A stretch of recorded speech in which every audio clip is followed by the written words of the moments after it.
100 বার আরাফার দিনে দুটো দোয়া আপনারা পড়বেন। স্পেশালি একটা হলো লা ইলাহা ইল্লাল্লাহ ওয়াহদাহু লা শারীকা লাহ লাহুল মুলক ওয়া লাহুল হামদ ওয়া হুয়া আলা কুল্লি শাইইন কাদির। এই দোয়াটা দিনে যে ব্যক্তি 100 বার পড়বে, ওই দিন আল্লাহর লিস্টে ওই ব্যক্তি ছাড়া বেশি আমলকারী কেউ হতে পারবে না। আরাফার দিনে দুটো দোয়া আপনারা পড়বেন। স্পেশালি একটা হলো লা ইলাহা ইল্লাল্লাহ ওয়াহদাহু লা শারীকা লাহ লাহুল মুলক ওয়া লাহুল হামদ ওয়া হুয়া আলা কুল্লি শাইইন কাদির। এই দোয়াটা দিনে যে ব্যক্তি 100 বার পড়বে, ওই দিন আল্লাহর লিস্টে ওই ব্যক্তি ছাড়া বেশি আমলকারী কেউ হতে পারবে না। আরাফার দিনে দুটো দোয়া আপনারা পড়বেন।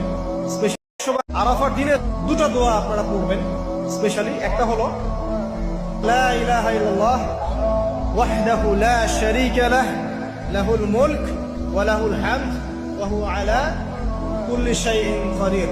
এই দোয়াটা দিনে যে ব্যক্তি 100 বার পড়বে, ওই দিন আল্লাহর লিস্টে ওই ব্যক্তি ছাড়া বেশি আমলকারী কেউ হতে পারবে না। আরাফার দিনে দুটো দোয়া আপনারা পড়বেন। স্পেশালি একটা হলো লা ইলাহা ইল্লাল্লাহ ওয়াহদাহু লা শারীকা লাহ লাহুল মুলক ওয়া লাহুল হামদ ওয়া হুয়া আলা কুল্লি শাইইন কাদির।